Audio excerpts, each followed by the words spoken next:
Live from the Talking Joe studios, it's Talking Joe with Chief and Chris.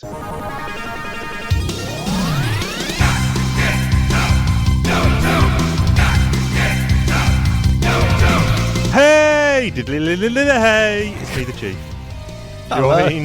Joined by you. Who are you, sir? Oh my god, that took me by surprise. I am Christopher McLeod, aka Diagnostic 80. How are you doing, buddy?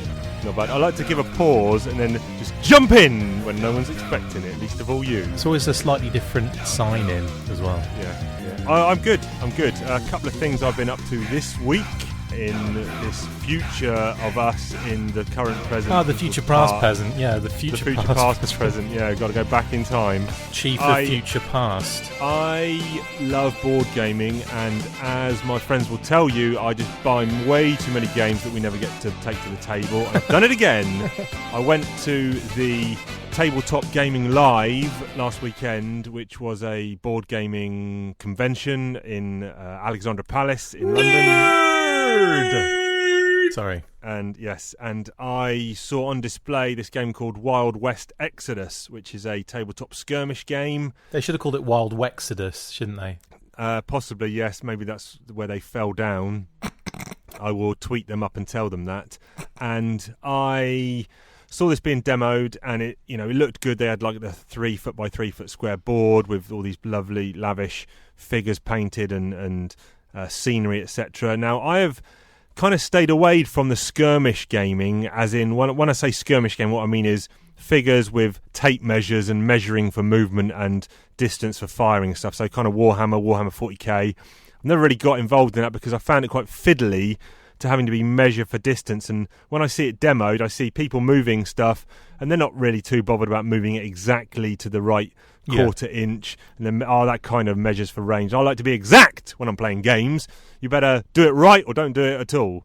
And that's why the only kind of war game I've got one-on-one is Star Wars Imperial Assault, and that is played on a modular board with gridded boards, so I know I'm moving that figure 4 grid spaces. So it's never going to be, and I'm measuring 5 for distance. I'm counting the spaces in between my figure and yours, so there's never any... You need that predetermined grid work, don't you? Yeah, basically? There's never any argument about whether I'm in range or not, whereas with these kind of skirmish games... However, I really like the theme. It was alternate Wild West, kind of dystopian, steampunky. Nice. And you've got all these historical figures. So you've got Abraham Lincoln, you've got Jesse James, but they've all got these fantastical weapons and things like that, and it looked like really cool. Like a rocket-firing hat. Yeah, exactly. And I was chatting to the guys, it looked really cool. So I went online, I bought some figures, and whereas the other miniature games I play are pre-rendered single-piece resin figures that you've got to paint, these are kind of like Warhammer in that you get arms on a sprue and a figure and a body and a head, and you have to snip them out and glue them on and paint them. So there's a little bit of work to be done there. I like it, and I've painted a few figures and getting into that. So that's one thing. Of course, it's never going to get to the table because I've got too many games to actually play. But I like painting, so I'll post up some images of the stuff I've painted there. Comic Week this week, so I just got through the post. Comics Day was yesterday. We're recording on Thursday today. I got Powers of X from Marvel, which is the concluding... They should have called it Powers of Exodus, shouldn't they, really? They should have done, yes. This was Jonathan Hickman, who came on and kind of revamped the Avengers a few years ago. He's come on and did House of X and Powers of X, 2 6-issue House of Exodus. Mr. Trick there, Marvel, what are you thinking? 2 6-issue miniseries, which is kind of trying to revamp it, and it's good, but it has a lot of Hickman ticks, as I like to call them. Or Tickmans, Jonathan Hickman's ticks, and that basically means he makes it very, very confusing. And I think this goes down well with the highbrow fanboys, but I am not that clever as those people, and I just want it to be spelled out to me what's going on. So I appreciate his intricacies and the level of craft that he's put in, and the art on it by Pepe Larraz and RB Silver on the 2 series is fantastic, but I'm struggling to understand what's really happening, which for me takes away. I actually have got the last part to read tonight, which I'll give it a go. I think I've got an issue of Action Comics and something else, which a Daredevil issue, so I'll dig into those. And the other thing is I have been playing some more Desert Strike, which means we've now got time for a new jingle. I'm retro gaming, that's what I'm playing. so don't be shaming, cause then you'll be failing. Nintendo Power, not in the shower. Sega for the ages, Ghouls and Ghost Rages. Atari Jaguar, how did it get that far? Sony PlayStations gave me sensations. And now I have to go and do some retro gaming. I said retro gaming, and I'm out. So yeah, it's a new segment about retro gaming. What am I going to do with that? That is amazing. I don't know how you're going to put some tunes behind that, but you're a good man. You're good at your job, so you'll do your best. Blimey. But yeah, so yeah, I think the last 2 weeks it was 3 lines of Desert Strike. So I don't get paid enough for this. The show with more segments than a Juicy Satsuma. Than a Terry's Chocolate Orange. Terry's Chocolate Orange. But anyway, hey there, mate. Want to hear something great? The Chief is here with the Desert Strike update. I've been cracking the whip on Desert Strike. I think last I said I had attempted campaign 3. There's only 4 campaigns unsuccessfully. I tried again this week. It takes about 35 minutes to get to mission 8, which is the last mission of campaign 3. You need to land at the embassy to rescue a load of people that come out. Now, I did that, got to the embassy. I remember that. 2 enemy choppers converged on me. The game froze. Son of a biznatch. Okay. Took about 30 seconds pressing all buttons, start, ABCs, to see if it could unfreeze. But, these old school carts, once that's frozen, the only recompense there is reset button. So I hit the reset button.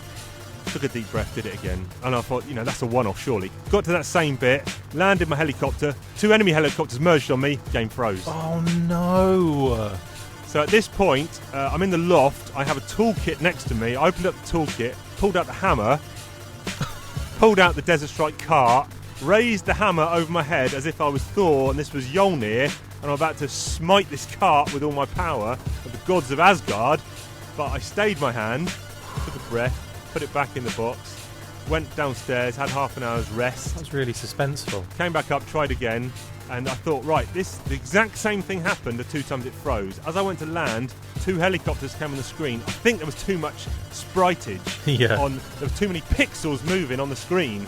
So I thought, what I'll do is, before I land, I'll circle round, destroy these scumbag helicopters, then I'll land. So that's what I did. Remove these enemies from play, landed the helicopter, got some cutscenes, people running into my helicopter. Oh, brilliant. Which was good. Then people ran into a bus. So then I've got the final bit. I said, okay, breathe a sigh of relief, paused, give myself a thumbs up, and give myself a high five, self 5, just like that. Where did you put the thumb? When I did a thumbs up. In the air. You said you gave yourself a thumbs up. I was just wondering where you put it. Yeah. No, I smiled, gave it to the screen, smiled to myself. like you were in the intro of an American sitcom. That's it. There you go. There you go. Except there's no cameras around to film it. Or the end of Predator, which is remarkable. Yeah. They do that. I'll selfie video myself doing a thumbs up. So anyway, I've got the final bit of the mission to go. All these guys are in a bus. Then I have to escort this bus off to the screen. And happy to say, mission successful. So, amazing. We're moving on to campaign 4, which is the final mission this week. So I hope to have a successful report next week. What about yourself? Have you been doing any retro gaming? I have, yeah. I've been since we spoke last. I've been chipping away at Contra 3, which can I just say, because I picked up a couple of those little retro machines that have inbuilt games and stuff on them. Oh yeah. I've got the SNES. I've got the Genesis, aka Mega Drive. Yep. What else have I got? I've got a couple of others, and I kind of every now and again I go back and have a couple of games on those, and I thought Contra's been killing me. I played it the first time I got it and just died instantly, and guess what? I've probably pumped about 4 hours into it, and can I beat that first level? I'm going to say no. No. So that's the end of my update. I've been so close, and for some reason I just cannot get it down. I'd never had it as a kid, and I'm glad, because I probably wouldn't be alive today if I'd played that as a kid. It is so difficult. There'll be people on here going, oh, whatever, I completed it, and I'll be like, yeah, okay, fine, but I'm an idiot and I can't play this game. It's hard. Impossible. I mean, This section could have had an inside Chief and Chris's mind. I was fuming when I almost put a hammer to that cartridge. So you seem a little bit more accepting of your defeat. Yeah, I guess mine didn't end in defeat. I'm actually more pissed off at the moment that I can't get past a certain phase in Call of Duty, and it's the World War II one that I'm having real trouble with one scene, and it's where I'm all of a sudden I'm in this kind of forested area, and I've lost all. I got to that point where it keeps respawning me into like the same problem where I don't have any guns, any ammo. I'm low on life, and it just keeps respawning me back, giving me exactly what I left with. So I'm kind of like, and I just can't get past it because there are loads of troops, and I've got literally nothing to fight them with. So yeah. And interestingly, you might have inadvertently stumbled across one of my British colloquialisms for later, because we don't share these prior to the show, and intrigue. You'll find out later. While you were talking, I was also just Googled because I want to get the Mega Drive Mini. Yes, and it's fun. I've just seen that Zavvi have got an online offer. If I buy that, I'll get a free Sonic the Hedgehog t-shirt. Oh, sold. I think I'm going to do that. This has got 40 games. It says here, including Echo the Dolphin, Castlevania, Space Harrier 2, Shining Force, Dr. Robotnik's Mean Machine, ToeJam and Earl, Comic Zone, Sonic the Hedgehog, Altered Beast, Gunstar Heroes, and many more. Yeah, there's tons on there. So I have got the Mega Drive. Obviously, I'm playing Desert Strike on the original Mega Drive, and I'm looking across at a box full of games, but there's probably at least half of the games on this Mini that I don't have, and it's quicker and easier for me to buy this rather than source them. Also, how many times eBay. is your original Mega Drive going to freeze? You know what I mean? Like you're better off getting like the upgraded one, or just doing like an emulator or something. Yeah. I guess this is technically an emulator, this Mini thing, but yeah. Good stuff. Anything else you've been up to this week? Well, I've kind of been out of action with the laptop, and it's kind of really affected all of the work I have to do.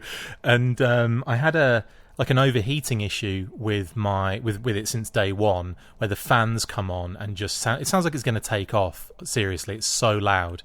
And I only got it in like 2016. It's pretty high. It's a high-end MacBook Pro, like 15-inch screen, all of the bells and whistles.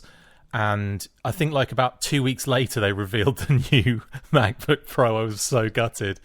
But my previous laptop was almost dead, and I'd had that for about 10 years. So I thought, you know what, I need to get a new one. I kind of can't. I need it for work, really. So this one has had this overheating problem since day one. They didn't know what it was. I've been in there multiple times. They haven't been able to work it out. Anyway, lo and behold, my battery needs replacing, and it comes up with a little note to say, like, replace soon kind of thing. So I thought, oh, great. I'll have to go and get that done for like however many millions of dollars. Yep. So I go into the Apple store and they say, oh no, this actual battery is on a recall, safety recall. So we'll take it out free of charge. I'm like, brilliant. And lo and behold, that was probably what Skype made a noise because you sent me a message. But usually, I sent you a message. I meant to do it after you'd finished, but I couldn't wait. No problem. I've sent you a link to get your opinion on which Sonic the Hedgehog t-shirt I should get. Anyway, continue your story. So basically, when Skype makes a noise, sometimes it means the other person has been kicked off the line. So I was just making sure you were still there, really. I'm going nowhere. The battery, obviously, and lo and behold, that was what the problem was. The battery safety recall is because it overheats and causes this issue in the laptop. So that's been replaced. Now I've got effectively a brand new laptop. They've replaced the battery. They've replaced a lot of like the facade of the laptop, which was clean and nice and smooth anyway, because I take care of these things. But I've got a brand new kind of like, facade and also battery. And it's absolutely smooth as a tube of crisps, as my dad would say. That's a British colloquialism that I think only my dad says. Yes, I've never heard that before. It's a fun one, and I'm not going to use it for British colloquialisms because it's self-explanatory. Yeah, so that I had. The problem is, okay, there's a few issues here. I live 2.5 hours away from the nearest Apple store. They do have nearby affiliates that I can go to, and they can maybe do repairs. But the problem is they just have to send that away anyway. So it's either do without my laptop for 2 weeks, or go into a store, get it fixed, and maybe go in the next day and pick it up. So I bit the bullet. I drove into the Apple store on Saturday. I went in and had the Genius Bar kind of appointment sorted out, spoke with the tech. They said, had you come in here just 2 days later, we're completely revamping how we do things, and we would fix stuff in store from Monday onwards. So I was like, oh, thanks for making me waste a trip then, knowing fully well what my issue was, knowing fully well, I'd asked for, what could be done, on the phone to multiple people at Apple. Not one of them mentioned this to me. So I go in on the Saturday, waste a trip effectively because I just had to book in for Monday. Turns out I couldn't go in Monday anyway because I had a passport being delivered, aka my one from the UK, my update, because I had to do that online and yada yada yada. Long story short, I was out without a passport for 2 weeks, 3 weeks. So that came back. But I had to be in to sign for it, and I wasn't going to miss my passport being delivered. So then I had to book in for Tuesday. I book in for Tuesday. I drive all the way in, leave it with them. I plead with them to get it to me tomorrow. They said, well, they'll do their best. I get a phone call the next day at lunchtime. So then I had to book it up there. Again, 2.5 hour drive. Get there, pick up my laptop. All is well. Hoon it back. And I get back home for about 6 o'clock. Because, it's you're talking a long friggin' journey. Yeah. And then, so, finally got that sorted out. And then it's like, okay, I can record Thursday. So it's been a bit of a whirlwind for me this week. It's been kind of crazy. Inside Chris's mind. Yeah, there you go. Actually, that means it is now time for Inside Chief's mind. Ooh. Yeah, so it's amazing how we haven't had our beverages yet as well. Ball bags. Yes. Do you want to do beverages now? No, we'll do. We're already inside your mind. Yeah, we are. And it's people this week again. People who just cannot wait. Impatient mothers. Not as in, I don't mean mothers of children. I mean MFs. I thought you were about to talk about some sort of school thing. No, that's brilliant. So when I get off the tube to work, I get off at Stratford, which is East London. It's the last stop, and when the doors open, there's normally about 100 people waiting to get on, and they kind of cram around near the doors opening. And Hate it. Even though there's enough space to get 3 people wide, they cram so much that you can only go single file. Hate them. Now that's okay, that's to be expected. That's fine because they do leave a gap. However, this morning, when I was trying to get off the bus, because then I have to get a bus to work, there were, about 3 or 4 people had already got off, and then it was my turn to get off, and there were 15 people waiting to get off after me. That's 3 doings, by the way. Some woman has just already piled into the front, blocking the exit. She can clearly see there's about 15 people waiting to get off. She's bundled on the front, leaving me not much space. So as I got off, my bags whacked her in the face, and she's had a massive go at me. I'm like, you should have waited for everyone to get off the bus, love. Wow. What are you doing? You know protocol, you know procedure. Or maybe she doesn't. Maybe, that's a free pass or not. But I'm saying everyone should know the procedure. Let people off, then you get on. Yeah, totally. There you go. That's it. There's no more rant or ramble there. That's it. That's all I got. Good. Now let's talk about beverages. Beverage for the show, do-do-do-do-do. The beverage for the show, do-do-do-do-do. Now I am gonna go, do-do, and drink my beverage for the show. Let's talk about beverages. Let's talk about you and me. Let's talk about all the good things and the bad things about green tea. Let's talk about beverages. Let's talk about beverages. Yeah, because I got another inside Chief's mind here. Go on then. People singing theme tunes that they don't own. I got 2. I've gone greedy. I've got 2 beverages. You said that would never happen again. I know, but I'm only bringing this up because it's annoyed me. Right. And I decided, I had a cold drink here, which is one I've never had before, and this will surprise you. It's a Schnapple. Ooh, or Snapple. Yeah. Not Schnapple, Snapple. Yeah, it's I've SM, never had that, yeah. but before I come onto that, I thought, I'm going up into the loft, bit chilly, bit cold, we've had a storm, a nice hot drink would do me well. So I decided to make myself a hot beverage, and I made myself a chai latte. Or a chate, as I call them. This is it's a powdered drink from the company. It's called Drink Me Chai. It's a spiced chai latte, and it is a powdered blend of aromatic spices with skimmed milk and sweetened black tea. So I put 3 spoonfuls in there, a little bit of hot water from the kettle to make it up into like a paste. Then I pour in my milk, and this time I was using a oat milk. Makes it very creamy. In the microwave, 90 seconds, out, boom. I go to take it out of the microwave, I can't even pick the mug up because the mug is so hot. Yeah. Now, I'd just transfer it. I've never in my life put a mug into the microwave, heated it up, and not been able to pick up the mug. So what I'm saying is, this clown company who's made this mug, no one makes mugs that you can't pick up out of the microwave, surely. But these people, Emma Bridgewater, made in Stoke-on-Trent, England. Now, these are expensive ones. I got this. This is a Mr. cup, and the missus got one, a Mrs. cup. It was a wedding present. I could have guessed that. Whenever we got married, I don't know how long ago that was. They were expensive ones, but make mugs that can be picked up hot out of the microwave. Yeah, yeah. So anyway, it was very nice. When it cooled down, very creamy and very nice. Now, let's get on with the cold drink. Snapple, kiwi meets strawberry. Wow.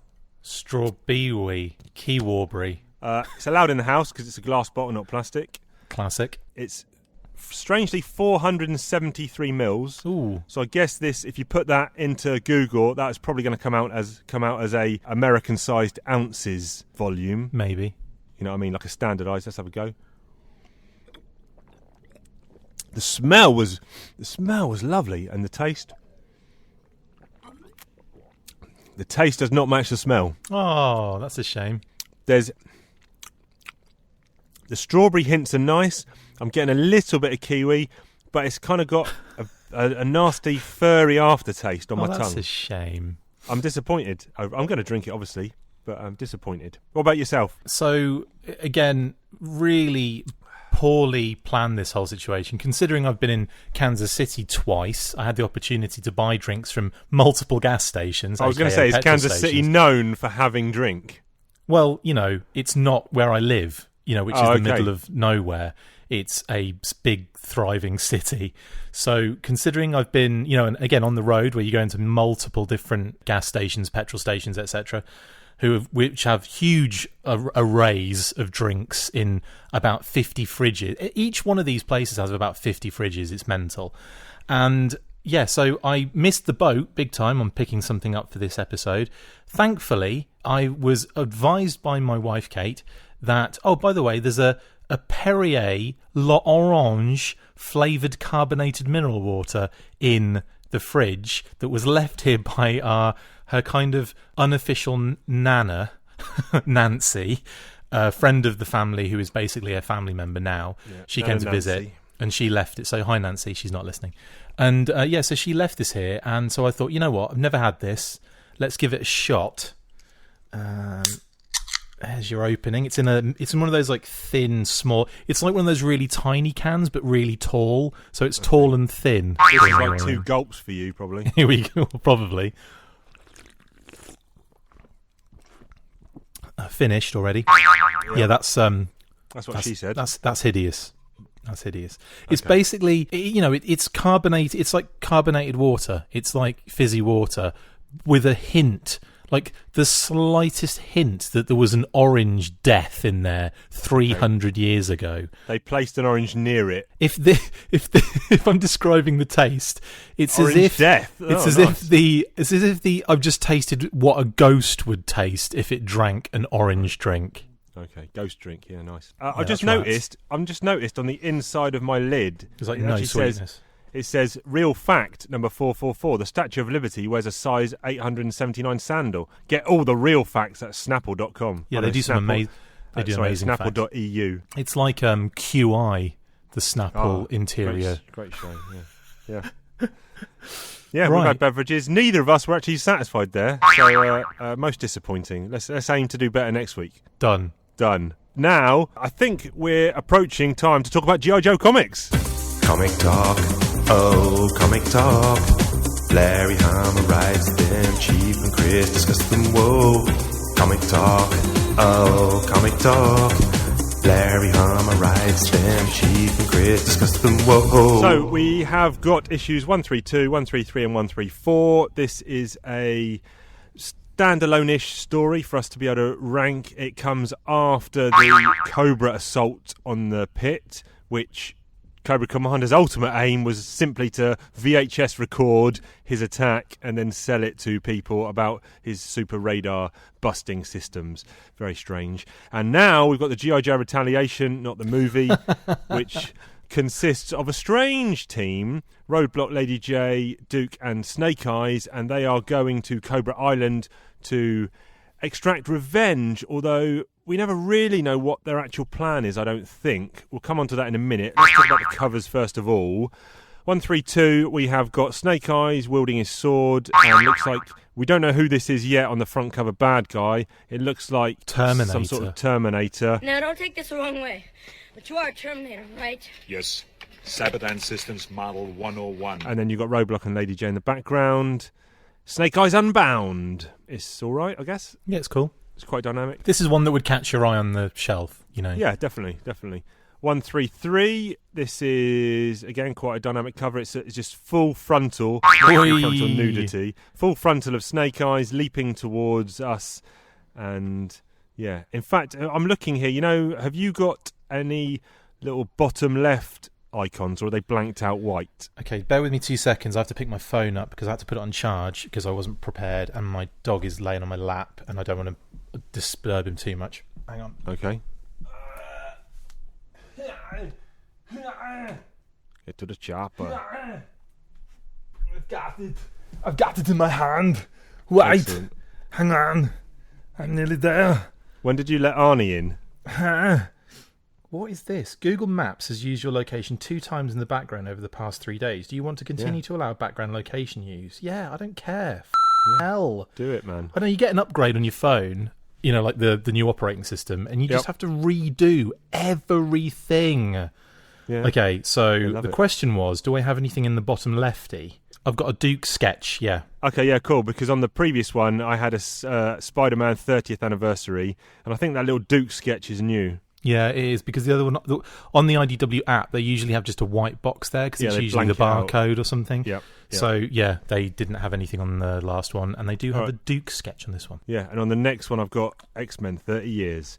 But yeah, so talking about 133, do you like 133, that Snake Eyes one? I do. I think it's very cool. Quite like the colouring. Angle, yeah, colour. I like that kind of flash explosion behind him, that yellow into, like, you know, dark orange. It's cool. Yep. 134, this is all of the 4 Joes here on the cover, as well as Firefly, who seems to be, you don't know why, but he's standing on the shoulders of a load of red ninjas. It's my only annoyance of this arc. But yeah, I like on this one again, you know how we discussed how the logos get kind of affected by what's happening in the action. You've got like the Snake Eyes in the top left hand corner, like that's all busted up, and you've got cracks in the G.I. Joe logo, which I think's wicked. And Wildman's signature is on a piece of paper that's floating around in the bottom right hand corner as well, which is neat. Yeah, that's cool. We've got Larry Hama, like you mentioned. We've got Andy Wildman, who's doing the art. We've got Larry Hama scripting, Rick Parker lettering, Stephen Baskerville's on finishes, and Bob Shreen's on colours. And that's the same except for 132, in which we've got guest pencils by Rurik Tyler, who I have never heard of. Can I say on 132, I really dug the art, and I loved, and you probably don't, but I loved some of the halo jump that they do. So they have, they're obviously they insert into Cobra Island airspace using Wild Bill and Ace in the Hercules and C-130, sorry, and Ghost Rider, or what's his name, in the, which is said again as a joke, in the X-19, and I just love this whole, not like, you know, kind of like the process that they're going through. They're all talking through the military process of a halo jump, high altitude, low opening, and they're, you know, you've got Stalker, who's basically airborne in this situation. So I thought that was a weird decision to have Stalker as the, I suppose what they call the jump master. Jump master, yeah. Whatever. So to have him there doing that, I felt was a bit odd. It is a rather random selection. Plus, Stalker has reverted to his Tundra Ranger gear again. So he's had 3 changes of costume, and has gone back and forth as well in that time period. So it's really weird that they're kind of flip-flopping around. And I wonder if there was any pressure. It's probably, to be honest, it's probably all just reference for the artist, and as opposed to them saying like, you know, can we promote this figure a bit more, that it's shelf warming or something. Do you know what I mean? I think it's more to do with what reference the actual artist has at hand, or what they're given. But I just love. I think the art is really cool. Like, there's some beautiful scenes and like really cool like angles of the X-19 flying through panels and whipping over like low over the Cobra airspace and everything. It's just beautiful. And then when they do the jump, I don't know, I just thought that was really, really cool. Yeah, the setup there at the beginning, you know, is pretty cool. What is it ever explained what they're actually? It seems strange to send in just 4 Joes, because I'm not really sure what their ultimate mission was. Yeah, that's a confusing one, I think. There is no explanation at any point. It is just the retaliation. So they're obviously sending a small team in stealthily just to make sure that, you know, maybe as recon, maybe just to kind of get in there and cause some sabotage kind of situation, you know, like kind of mess things up from the inside out. But why have they picked that team though? Yeah. Has Cobra pulled out of Cobra Island completely? I don't really understand where everyone has gone, because that was a massive stronghold, and you know there must be so much armour and infantry there. Or are they just now spread out in Millville and Brocker Beach? And I think they've done it over a period of time, and Cobra Commander had been taking a lot of his forces out of there prior to that and putting them in other places, as you mentioned. But then if you look at the comics on the lead up to this, you'll see that there's less and less presence by Cobra going through that arc. You know, they're all over the place and they're being kind of used in other areas. And then even when they come back, they're all in their choppers, and Cobra Commander's like, "We can have the place. We're off, mate." Do you know? Yeah. So he does maintain that they're not going to be there, and he's booking out, and you can have it. So there's no way he would leave anyone behind. And yeah, I guess they just made a massive effort to move everything out of there. Although I think it had been done over time, personally, because I don't remember seeing that much like even when we look back at other issues, you see like small teams of like Night Vipers and, you know, little groups here that were looking for any remnants from the freighter. And, you know, when they were looking around for other things, it was always a small team of you know, Techno Vipers and Tele Vipers. It was never like a big Cobra presence, and there hasn't been a big Cobra presence there for a long time. Yeah, I'm sure you're happy that Snake Eyes no longer has his trench knives on his chest. Yeah, yeah, I am. Just because it's that's not part of that costume, and I was just being OCD. It doesn't really bother me. I was really joking about that before, but it was just, and it was also something to mention because I want to be that guy that always picks out these little things, you know, that I hate online. Yeah, do it. You are that guy. I am. I found it a bit strange. So they've inserted themselves, so to speak, the Joes, that is, and Roadblock has caught a gust of wind or something. He's got windy pops, and his parachute has taken him off course. And the art of halo jumping by Gus Tovwind. He's being dragged off across the marsh. And Lady J says, we have to cut him loose. Who's and Marsha? Duke says, we can't jeopardise the mission for one Joe. If he can get clear, he'll meet up with us. So, you know, we've kind of been led to believe previously that no Joe gets left behind. But here, Duke's like, whatever, Roadblock. We don't, you know.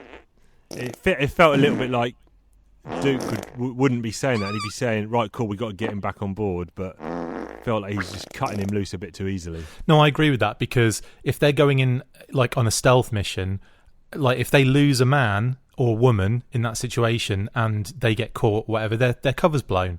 So surely you want to kind of protect your team, and also, like you say, that isn't like Duke. Duke is very much, he is the Boy Scout. Like he's for the mission, but he's also very much for his men and women. I think if it was maybe like Leatherneck or someone else who is generally grumpy, that would have been fine. I would never have a problem with it.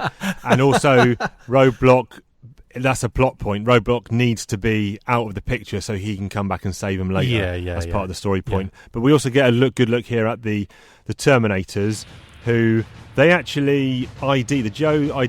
team ID them as BATs. Yeah, they're just stripped down bats, so this is like what they look like inside, basically. Oh, okay. I thought they were like new souped up versions. I don't think so. Okay. And interestingly, before they realise they're bats, they've come up behind two of them. Duke has got up behind one and has got his knife out and tried to slit his throat, thinking it was actually a human. Yeah. Because then he says, wait a minute, these aren't humans, they're bats. So we're led to believe Duke was going to slice this guy's neck open. Yeah. I mean, you know, that's war, isn't it? That is war, but it hasn't really been... I don't think we've ever seen a Joe yet on panel try and cut someone's throat, but... Although Snake Eyes cuts people in half all the time. We've I seen guess a he few, does, yeah. We've seen a few neck slices, but yeah, I know what you mean. Yeah, I guess they can do it because it's not a human, ultimately. But Yeah. some good firefight action here, I think. Yeah, some nice stuff. I mean, I love the art. I think it's really, really dope. But yeah, it's weird. And also, if I'm going to be pedantic about Snake Eyes' costume, I'm going to be pedantic about Duke's.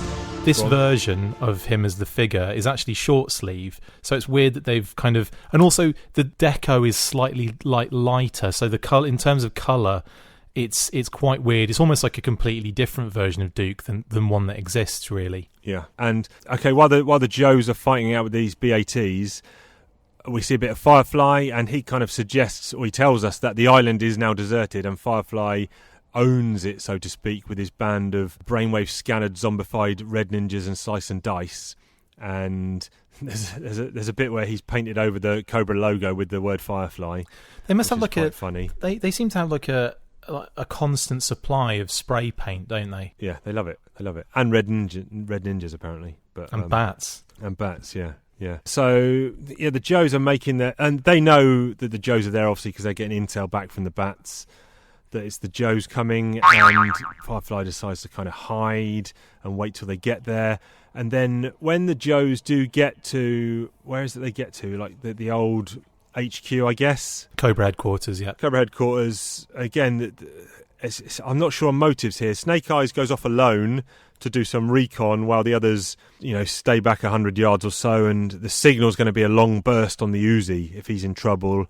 And again, is it a scouting mission? Again, I'm not sure. But Snake Eyes does infiltrate. There's some real cool panels here where Snake Eyes is climbing up the building and kind of jumps down. And there's a bit of text here of reprogramming diagram. So there's a lot of papers flying around. Yeah, the infiltration scene's nice, and like everything that Snake Eyes kind of does is really cool, like cutting the door in half and then splitting the bat the other side. That's really cool. And then, those two red ninjas who are behind the curtain, they just go and stick their swords out, hoping that they catch him, and he just jumps and decapitates them, but you don't see the end game of that, thankfully.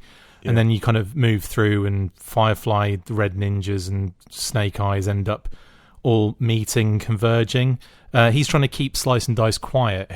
They've been brainwashed, brain scanned, but he needs to keep them slightly, not fully brainwashed, so that they can be aware and still fight like ninjas and so on and so forth. And so they're almost like trying to fight this a little bit. And they're like acting like children while they're waiting for Snake Eyes to kind of like, and he's like, shut up, like you need to keep quiet, otherwise he's going to hear us. And all this stuff about like keeping quiet. They've just been talking the whole time. They're not being quiet. So like, it's too late, I'm afraid, in my opinion. If Snake Eyes is so ninja, then he would have heard that. Yeah, and then eventually when he does discover the enclave of bad guys, it all goes south. He does the long burst on the Uzi, and then the rest of the Joe team come in, and then the bad guys bust out the front doors in paralyzer tanks. And actually, I'm looking at a picture here of Duke in short sleeves. Oh, he rolled his sleeves up, yeah. So he's gone. Yeah. It's because he's picking that huge gun up. So now he's rolled his sleeves up and looks freaking mental. Yeah. Yeah, that's good. I suppose it has reverted it back closer to the actual figure. Yeah, because you're right. On the panel before, where the paralyzer tanks come out, he has got long sleeves, and then he has decided to roll them up. I can actually, I can wind my neck in on that one, really, because, that does happen. And guess what? Clothes have the ability to do that.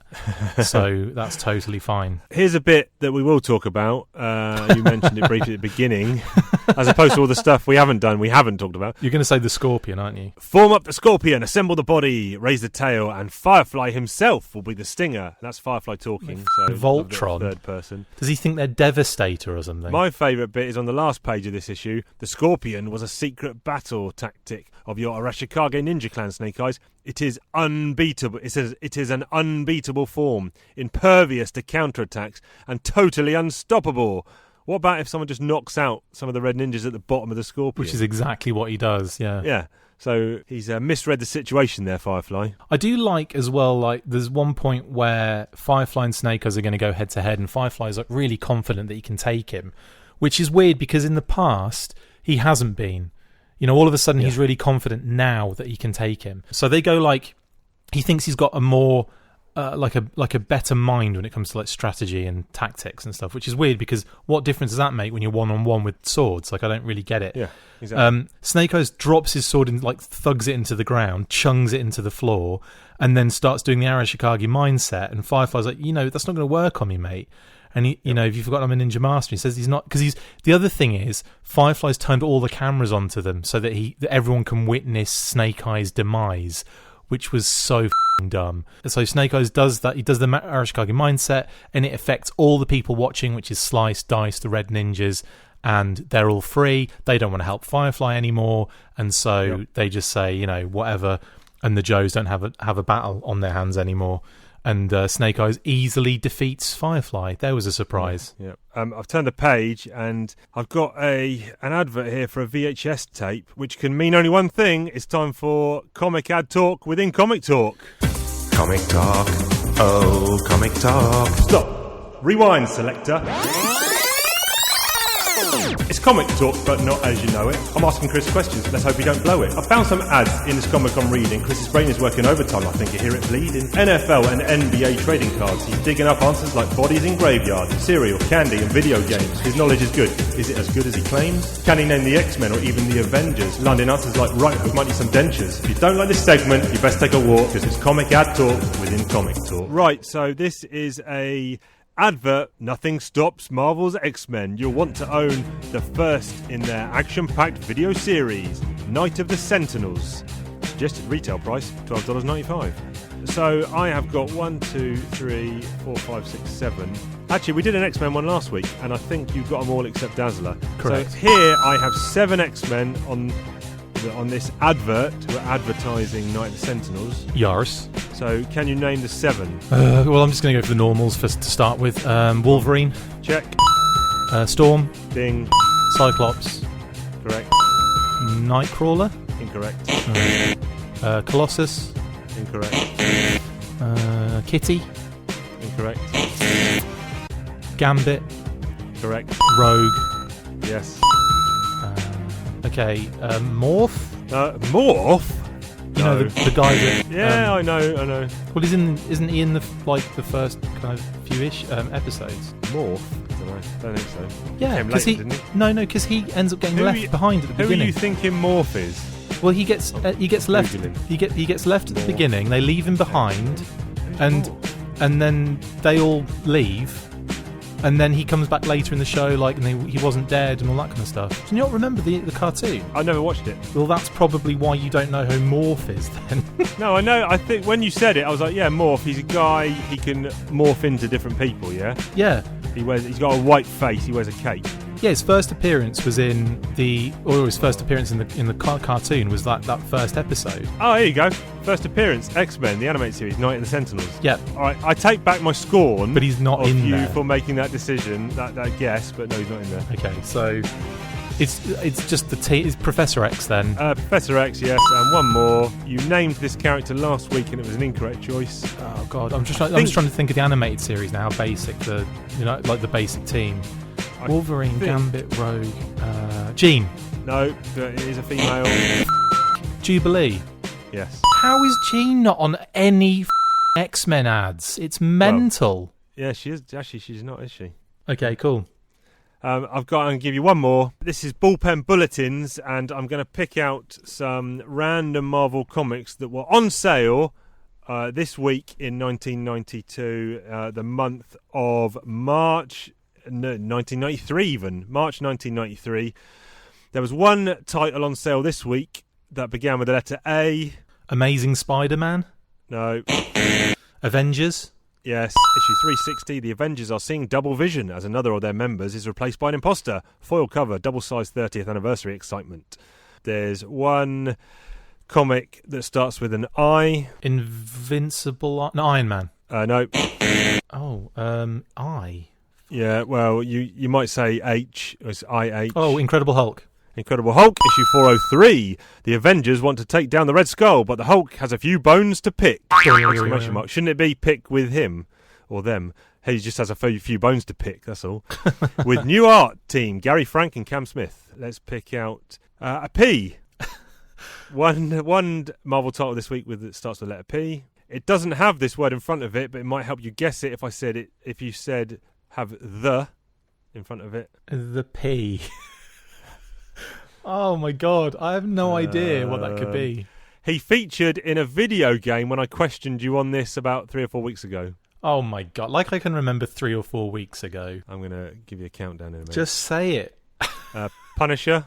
Oh, okay, yeah. Issue 76. Remember, the body count equals the issue number each month. Blimey. Is that a gag or not? Or are there actually 76 deaths? Oh, that'd be in interesting. Punisher 76. That would be interesting if that was the case. Yep. Does that mean there's only one dead in issue 1? Yeah. There's a W. There's 2 W's. Wolverine. No.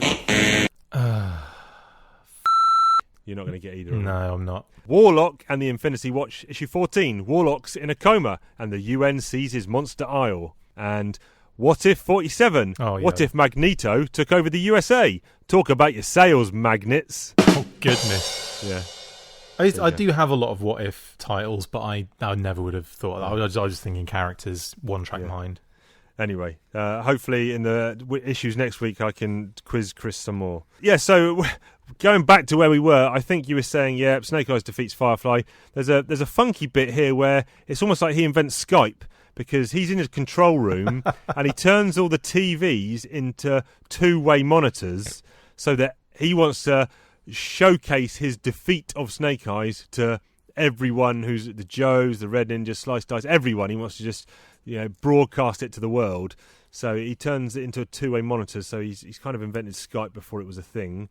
And what we actually see, obviously, is Snake Eyes defeat Firefly quite easily. Very easily. Yes, very easily. He does the Arashikage mindset into the two-way monitors and takes all of the ninjas and everyone else out of their zombification. Brilliant.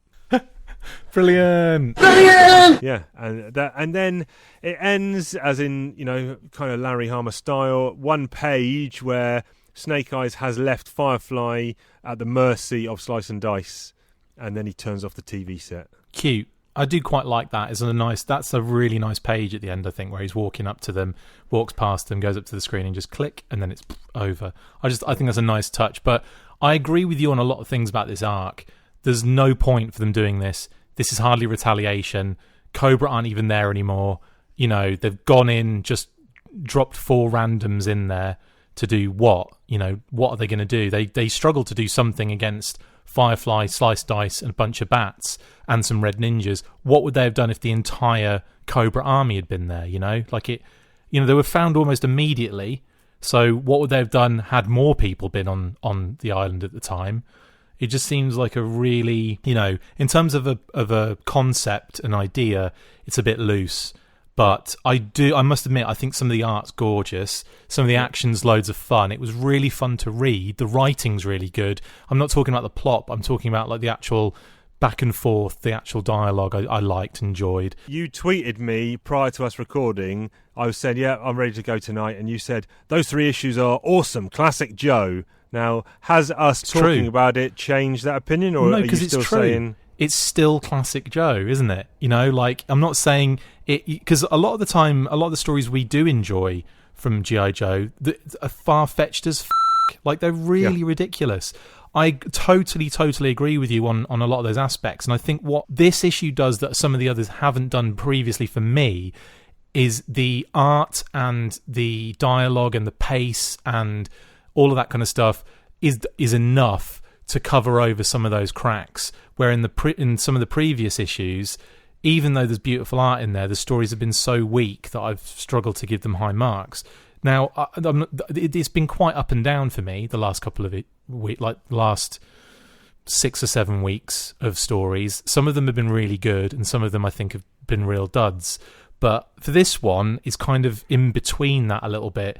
In that some of the, it doesn't. Does this story need to be told? Probably not. Is it a nice, enjoyable, fun ride? Yes, it is. Okay. Yep. So, and what does that equate to Joe Coleridge? I think I'm gonna have to be realistic and give it a high 7. High 7. Chief is coming in with. I'm undecided. It's either going to be a low 7 or a high 6, and I'll put it onto the Every Joe Story Ever tracker when I make my mind up. In fact, we probably need to update that at some point. After we've updated it, we'll tweet it out and people can go and have a look and either disagree or agree with our decisions. But yeah, I can't decide between a high 6 or low 7, but I will decide in the coming days. Next week we will be covering a 4-issue arc. It's Snake Eyes and Ninja Force, and that's 135 through to 138. So do your homework, read ahead. Otherwise, a lot of what we say will not make sense. That's the case anyway, I'm afraid. That's the case every week. And right now, you need to tell me about some toys, buddy. Chris talks about toys, ho ho. Chris talks about G.I. Joe. He talks about all the things from the comic book and the animated show. Chris talks about toys. Chris talks about toys. Chris talks about toys. Chris talks about toys. For Christopher Talks Toys on this particular Ishwari Narn, I have decided to look at that guy we were talking about earlier on, because obviously there's Duke, basically, because let's face it, there's not much to really choose from in this issue apart from a new Roadblock with his new costume, by the way, which we didn't mention, and I should have mentioned it, but I completely forgot to tell you. That is the new Battlecore Roadblock costume. Armani, Prada, Versace too. Joe's changed their outfits from black to blue. Duke and Hawk, look but don't gawk, changing their kit. Whoa, is that legit? Swapping camo jackets, headgear and boots. It's now neon colours and funky spacesuits. Sci-fi Stalker and even Roadblock. While Bill, Flint and Mutt gave me a shock. So go take a walk if clothes aren't your passion, because it's comic book talk and lovely G.I. Joe fashion. Oh, is it? So we do have a fashion talk within fashion talk, within comic talk. Apologies, I completely forgot that as we were talking when we were talking earlier. But yeah, so we've got a new Roadblock, but I decided to go with the Duke because there's some interesting aspects to this particular character's get-up, which I kind of alluded to a little bit before. So the toy itself was a 1993 release in both the United States and the United Kingdom. Duke version 4 in the US, version 3 in the United Kingdom. Now, just prior to this release, there was another Duke in similar garb, but with kind of more highlighted red accents. It's a different mould completely, but it was a completely different, it was the one that basically showed up in the Deke cartoon. Doing. This particular version comes out in 93. Now, we'd already had like an homage to the Desert Fatigues in the United States with a Hall of Fame Duke that came out in 91. So effectively what this figure is, it's almost like the 3 3/4 version of that. I suppose because the deco of that military fatigue is really complicated. It's got like these little kind of like little circular white and black kind of bits that are randomly dotted around as well, which obviously you don't get on this figure. This figure, they went really basic with it. It was just like a tan gear and then these blotches, kind of like dark brown or light brown blotches all over it with brown straps and boots. Kind of a reddy brown, I should say. And yeah, so it was really weird that kind of happened because, like I said, we'd already had that Deke version Duke previously, and then we came into this one all of a sudden randomly. And again, with that, I suppose, homage to the Hall of Fame figure. And interestingly enough, the card art has got Duke in like way more complicated fatigue patterns with that, that military style. So the figure really skimped on the deco on this one. And I'll just read out the file card. So Conrad Hauser S is his file name, or Hauser, Conrad S. Serial number 2340955G189. Grade E8, Master Sergeant. Birthplace St. Louis, Missouri, which is 2 hours down the road from where I am right now. Primary specialty Ranger. Secondary specialty Military Intelligence, G2. Motto, they've added motto to this.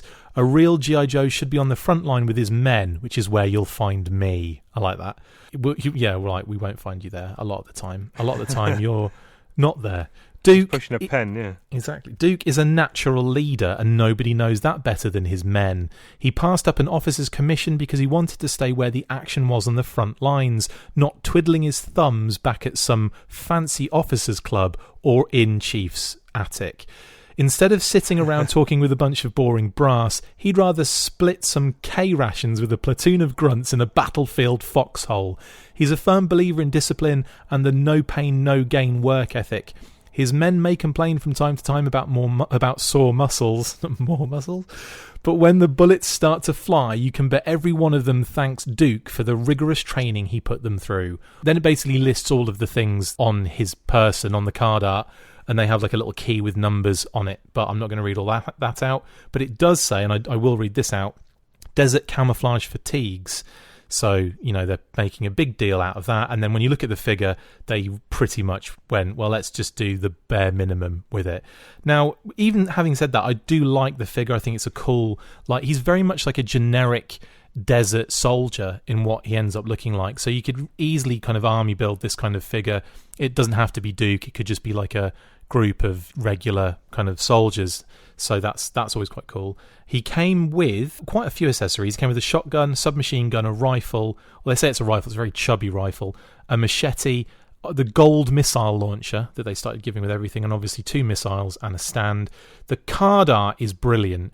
It's basically him in like he's kind of like in a lunging position where he's almost like he's got one knee on the ground. So he's kind of like kneeling on one knee. He's got the missile launcher in his left hand, kind of blazing that to, you know, all over the place, but even though it's purple. And he's lobbing a grenade, which is getting closer to the person looking at the card, which is brilliant.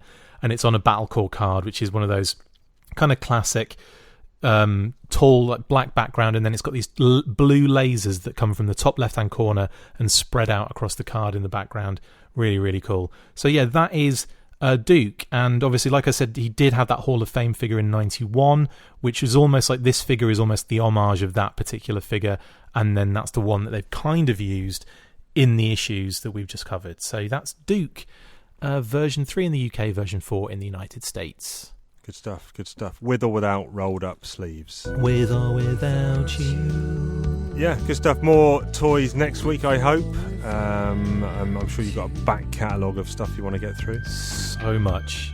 Yeah, but before we do that, we need to confuse people with British colloquialisms, aka over-egging the pudding. We got a pudding, we're gonna egg it. We got a pudding, we're gonna over-egg it. We got a pudding, we got no criticisms. That means it's time for some British colloquialisms. Comic talk.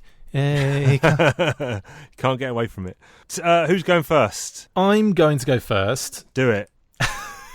That's really rude, isn't it? I'm going first because I'm more important than you. Do it. Do it now. So my one is this is weird because the etymologically, I don't know if that's even a word, origin-wise, this particular term is confused as to where it originated. Now, lots of people, numerous sources state Irish, Scottish or English, but with that in mind, it's probably at least the origin could at least be UK. Why we can say UK.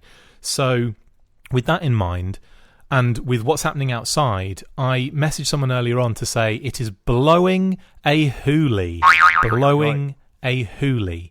Now that just means it's really, the weather's really bad and it's absolutely, you know, it down, and it's thunder and lightning and all sorts. Blowing a hoolie just refers to the weather and the wind and so on. So hoolie could be spelled H-O-O-L-E-I-E or H-O-O-L-E-Y. There's no specific spelling for these. And like I said, etymologically, not a word probably, it's suggested Irish, Scottish or English origin. And there's also the term blowing a hooligan, which is where they believe it came from originally. But again, it's not specifically confirmed that that's exactly what it's come from. And also that would refer to, I think, something along the lines of yachtsmen and boaters and people that are out on the high seas when it gets really badly, when the weather gets really bad, they were often call it blowing a hooligan.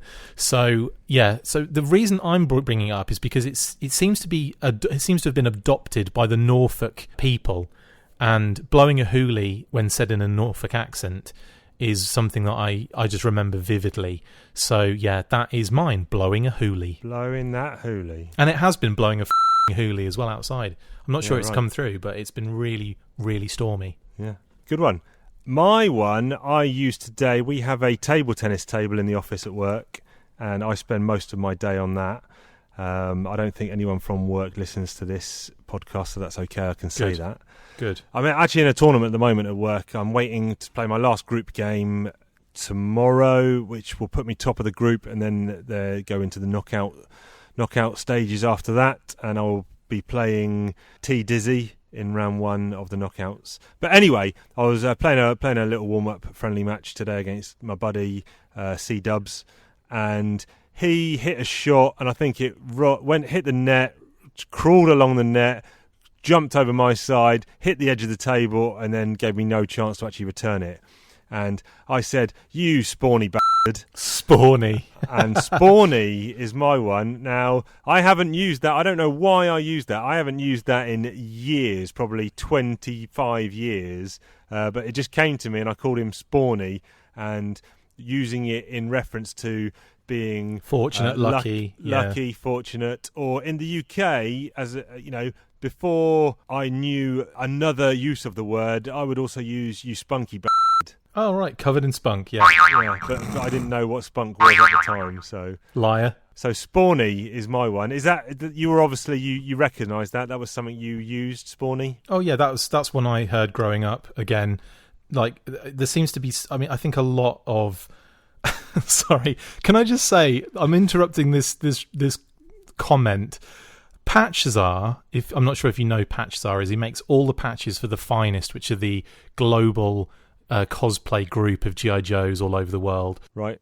He did a Deke cartoon patch recently, right? Like just the Deke logo. And I mentioned in a comment, I need an I Love Deke patch, just jokingly, right? He's done it. He's made it, and he's just posted it, and I will send you that image to show on Twitter as well. It's brilliant. Hilarious. Anyway, side note completely. Yes, Spawny was one of those ones that was used in Norfolk colloquialisms. We seem to pick up on all of these like funny little words and try and make them our own. But yeah, I'm aware of Spawny. Yeah, there you go then, Spawny. That's my one. There'll be more colloquialisms next week.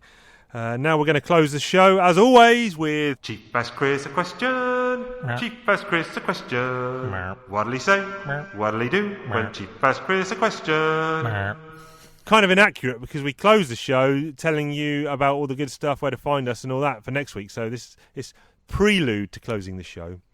Now, we know that you are a big Predator fan. When have I ever mentioned that? But can you tell me, please, maybe 2 of the most underrated Arnie movies? Yeah. Oh well, let me back up a section there. I'm gonna take a wild stab in the dark and say it's not just Predator you like, but you do actually like other Arnie movies. Yeah, he was like I remember growing up as a child. I remember most of it. I wasn't drunk most of the time, thankfully. Okay, good. But he was like a big hero. Like he was just one of those, especially growing up as a young man in the 80s, from 1980 onwards, because that's where I was born. Diagnostic 80. Some of the films I got to see as a child, like I feel so bad for my parents. Because I even remember, I think after seeing one of his films, I ended up starting to swear like him, and I was only young. Like we're talking like infant school, I think, or junior school, right? And it's not like my parents got the movies for me to watch. Like it wasn't like that. It was, I'd managed to kind of see them in some other nefarious way somehow. Like a friend had it on a VHS that he stole off his dad or something. One of those kind of things. But I'd managed to kind of see these films at some point, and I remember going to school once and getting absolutely bollocked to within an inch of my life for swearing at my friend. Like I said something in his ear, like thinking that no one could hear it. I don't remember what I think it was like effing s, like something like that I said. And I remember the woman who was one of the moms who gave like the kids a lift home after school, like a carpool scenario. She overheard me saying it. She told me off. She kind of dressed me down in front of everyone there. And fair enough, like more than she had to do that, and I was totally on board for doing that. Not for taking my clothes off, but for telling me off. And I thought that was the end of it. But she happened to tell my mum and dad as well. And again, probably very right to do so. And I got the biggest bollocking of my life, and I was sent to my room, and my dad was really mad at me, and hadn't disappointed them as bad as that to that point. I don't think there was more to come. In actual fact, no, I think I'd done one more bad thing prior to that. I mean, saying a swear word is the worst thing I ever did. What was the question again? Arnold Schwarzenegger movies. Sorry. Oh yeah. My bad. I'm just over-egging the pudding, like we do every episode.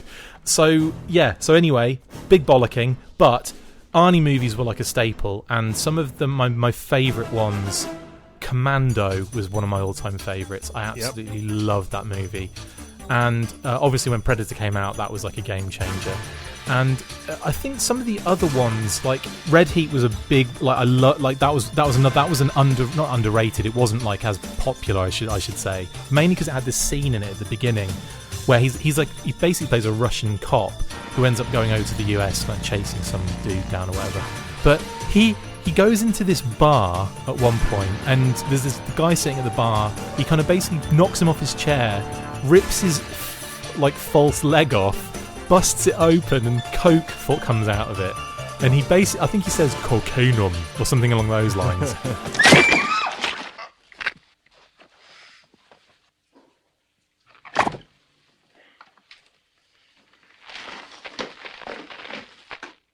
Cocainum. And then that starts this big fight or whatever. But I just remember that scene vividly. I would have to say, I think, Commando's one of my favourites, and I really like kind of another one that I really liked later on in his kind of career. True Lies was amazing. I loved that. And Last Action Hero. I mean, there's so many. Total Recall's incredible. All the Terminator movies. Like, there's just so many. Conan. What I might do, I might go back when I get some spare time, which is never, and try and watch all the Arnie movies. Funnily enough, I'm on IMDb, and there's a lot. Yeah, because he was in Raw Deal as well. Yeah, he's got 75 acting credits. I mean, it's nuts. It's nuts. But I mean, if we're talking about pure Arnie from back in the day, I'd have to say Commando and Red Heat. Yeah. All right. Good stuff. I still need to finish watching The Sixth Day, because I mentioned it on the pod last week, and I didn't get any further than the first 10 minutes. It's ironic that it's going to take you 6 days to watch it. An extra 6 days, yeah. Good stuff. I like an Arnie movie myself as well. You will be foolish if you do not join us next week on the show, because it'll be more of the same. So how can you not like that? We'll be covering 135 to 138. There'll be all the usual segments as well. Why not go on to Twitter at talking_Joe and tell us stuff that you like about us? Why not go on to Instagram at Talking Joe Comics? No, what is it? I don't even know what the Instagram is. Yeah, I think it's Talking Joe Comics at gmail.com and Talking Joe Comics on Instagram. You can find us on Talking Joe, a G.I. Joe podcast on Facebook. Come and join in the fun there. There's plenty of merriness going around. Where can the good people find you, Diagnostic 80? There, they can find me at Diagnostic 80 on Twitter and Instagram, and the Full Force podcast on Podbean, iTunes, Stitcher, YouTube, Patreon, everywhere, Facebook, Twitter, everywhere in the world. Yeah. Find us, follow us, like us, subscribe us, kiss our butts. Do all that. I think we've got about maybe another 6 episodes. We need to do some mathematics to work it out until we get to the end of the Marvel run. We then might either take a little break. We might have a special project lined up for you when that closes, and then we'll decide what we're going to do. Let us know whether you want us to carry on with the IDW American Hero. Don't ask them, because they'll be don't bother, just don't bother anymore. We're pulling the strings. We're going to make a decision no matter what people say, whether we go on to chronological publication of G.I. Joe comics, or whether we do some Dark Horse, then Image, DDP, IDW I think we do. stuff. I think we do everything in between, and then when we finished everything in between, we get back onto IDW A Real American Hero, because that's ongoing. So it would make sense, wouldn't it? Well, there you go. So no matter what you think, we've just decided it now in that little bit of spiel. That's what we're going to do. So get ready for it. But there will be. That's why I'm Duke. I think there will be a little special project lined up for bridging the gap. You might be General when this Hawk, run- but I'm on the front lines, mate. I'm with the men and women of this battalion. Yeah.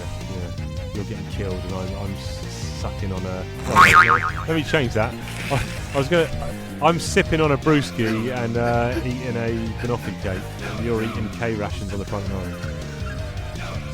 Bye. We'll catch you down the road. Bye.